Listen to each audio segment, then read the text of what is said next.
And as you develop and grow into that person, I mean, I don't know about you, but there's things that I used to like say that like, this is a thing I like to do as a, you know, when I was a person who was drinking. And once I got sober, I was like, oh crap, no, it was just easy to drink there. Like, I actually don't enjoy that, you know? I mean, I was like, oh, a lot of things that I had defined as like parts of me that I loved, I realized I wasn't going because I loved the event, you know? And starting to say no to things that I didn't want to do was scary and sad at first. And then it became empowering, and it opened up doors to the things that I do want to do. Stories are powerful. Welcome to the Rise, Recover, Live podcast, brought to you by The Phoenix. This is a space where people impacted by substance use can come to share their story of strength and resilience, get open and honest, and inspire hope and build community through shared experience. We'll be talking to people in our community on their own recovery journey and shine a light on the topic of recovery in all its forms. Maybe you'll hear some of your story in theirs. Let's show the world that together we rise, recover, and live. And welcome everybody to another episode of the Rise, Recover, Live podcast. We are your hosts, Bryce III, he, him pronouns. Live from New York, this is Liz McKean, she, her pronouns. She was so excited to do that. I know, it really was. She was so excited. This is another one of those episodes where we show up just to have another touch point with you all and talk about some things a little bit more specific in the realm of having a recovery experience or being a person in recovery, being a sober person, and doing things in life and figuring out how to navigate. And what are we talking about today, Liz? We today are talking about sobriety or recovery amidst celebrations. So yeah, we had talked about like what it's like going to weddings sober, going to, you know, parties, whether that's a birthday party or, you know, your friend's bachelorette or something like that, going out to dinner, like whenever there's an occasion. I feel like definitely in early recovery, it's something that I think we're all very acutely aware of. But then even as the years go on, I think it's something to just kind of, I don't know, things like that kind of sneak up on me a little bit. How about you? I think for me, inherently going out and doing things of that nature means something different to me now. Mm-hmm. And I choose not to sit in a place and that I don't, like I'm not contributing to the space.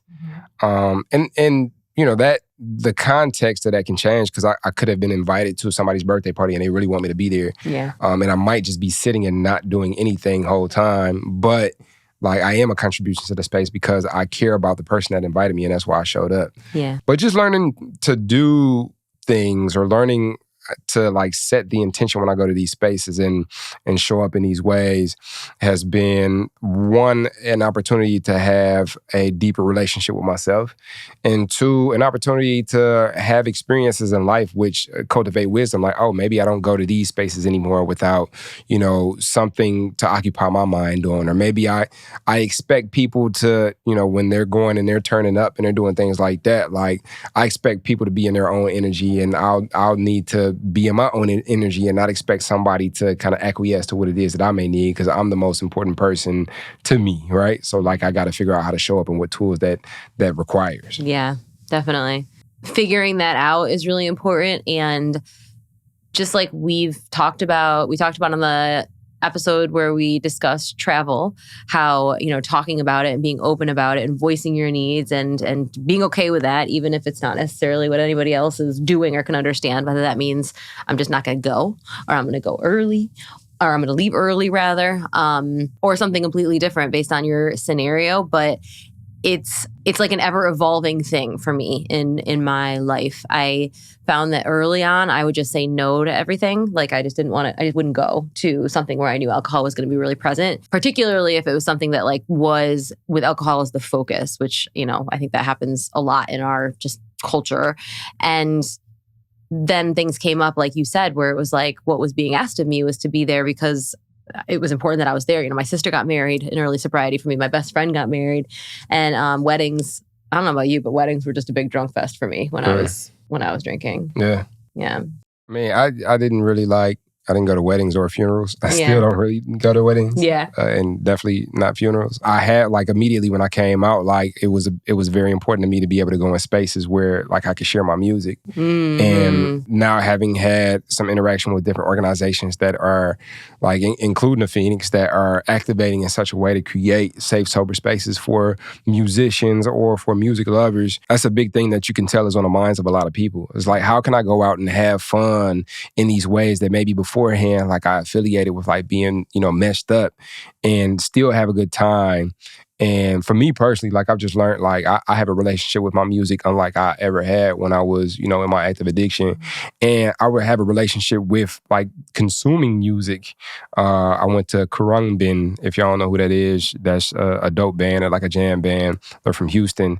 I went to a Kurungbin concert in Detroit. And it's just a certain point where like you're dancing throughout the night where it's like for me, like I start to lose myself and I start to have some of those euphoric feelings that are similar to what it was when I was doing the things that I was using for escapism. But this is like natural, like I'm losing myself in dance and in movement and being in tune with my body and being in tune with the community that's at this concert. And so if people feel like they can't have these experiences, then I think there needs to be a loud reference point that lets people know like, yo, you can't have these experiences. As a matter of fact, they might be a little bit more immersive than they were when you were actively using or when you were using things to escape. Yeah. Totally. And I'm so excited that we're at that point in like just the recovery community where there are like people are like actively and on purpose creating those spaces.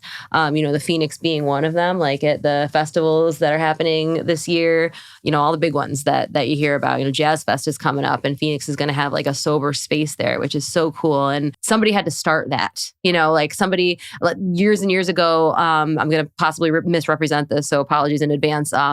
But there was the Red Balloon folks who at, I think it was Grateful Dead shows, they would have a red balloon if they were sober so that somebody else could see that balloon and seek them out and like find that safety. And like somebody had to start that and they're like, what do I have? I have a balloon. So let's just start from there. And I think that's possible. I mean, I feel like that happens at dinner parties that I go to, at the weddings that I go to. If I say, I'm not drinking, I start to create that space. Like I'm like kind of creating a red balloon right there because without fail at a larger event, if I say that, not in a, let me tell everyone, you're all a bunch of jerks because you're drinking, like not at all like that, but just in this is a choice that I'm making and it's on purpose and I'm okay with it.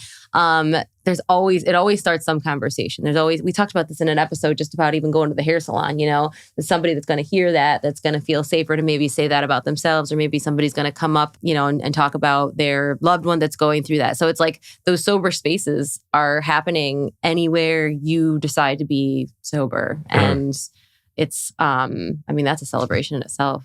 Yeah. And so experience-wise, I think, I've had the experience of having to navigate solitude so much in being able to go to spaces where previously, like I had to be messed up to even step in. But now there's just so many opportunities, so many different touch points to cultivate community. The Phoenix being a big one that, comes to mind initially. But just in general, like there's people like in Detroit, we got the Movement Festival. And before the Phoenix was there, there was people that were getting together and gathering up sober to go enjoy like this house concert, this house festival. You think about like Electric Forest, which is another festival. They have the jellyfish tent and they have the yellow balloon. I think it's a yellow balloon. And that, they hold meetings there. They have a safe space for if people get to tripping too much and they need to go to this, a tent. We've done Motor City Recovery Night where we took 250 people to a Pistons game. I had 130 people out to a panel. And I think the intention of all of it is we can't be protected from the world. Like the world is going to continue to be the world. How do we activate in a new way that's supportive in this lifestyle that we desire to cultivate? And, not be roped off from like, this is the sober section and this is, the not sober section. It's just like, how can we allow for that on-ramping of like, oh, these are the spaces that we can go and have fun and you're not restricted to where it is that you can go, and the whole world is your oyster. It can open up and crack up however you desire it to. And that's going to take a continuity continuity in the relationship with yourself, continuity in that conversation as to like why you desire to be in these spaces, continuity in that conversation of who you are as a person, and who it is that you're developing and growing into. Yeah, yeah. And as you develop and grow into that person, I mean, I don't know about you, but there's things that I used to like say that like, this is a thing I like to do as a, when I was a person who was drinking. And once I got sober, I was like, oh crap, no, it was just easy to drink there. Like, I actually don't enjoy that, I mean, concerts for me are one of them, actually. I know for a lot of people, being able to still be part of those spaces, and even going out to bars. I have friends who in sobriety, they're like, this is something that I love and I want to still be able to do it. I just don't need to do it with a substance. And for me, I was like, oh, a lot of things that I had defined as like parts of me that I loved, I realized that wasn't going because I loved the event, and it was hard and it cost me some relationships to be like, that's actually not a space I want to be in. And it's not even just because of the substance. It's just because it never was a place that I wanted to be in my, self that I am today, which, Lord knows that can change. It's ever evolving. And starting to say no to things that I didn't want to do was scary and sad at first. And then it became empowering and it opened up doors to the things that I do want to do. And now I'm like a person that does things that I used to say I don't enjoy. Like simple things like even just having a night in and going to bed early. Like I would have been like horrified at that. Lame. Right? No, I'm playing with you. Exactly. No, I know. Hey, man. And if that's lame, like I am lame and I am proud. And I know a lot of that is not just, I've had those conversations with a lot of people. I have one more, I feel like, and I know we wanted to keep these short, but I have one more part of this I wanted to ask you about because it's an experience that I've had. Mm-hmm. In later recovery. I say later as in like a few years in. I'm not, decades in. And I think that we all get to define what that means. But I have found that when I've gone to events now at a point that I feel very safe and steady in my sobriety, like alcohol isn't something that calls to me. I can be around it. I, choose not to most of the time. But I've gone to events and parties and had realized that there was drinking that people were making sure I didn't see, or there was like the cooler with the alcohol was hidden, and I like from me, as if it was like maybe not safe for me to be around it. And that was probably the most, I hate to use this word, but like the most trigger I'd felt the first time that happened in recovery. Cause, the parts of you that are healing, it's just, you can feel that healing happening. But then for me, the parts that have taken the longest to heal, and I don't think they ever will entirely, is the parts of where I disappointed people and where people couldn't trust me.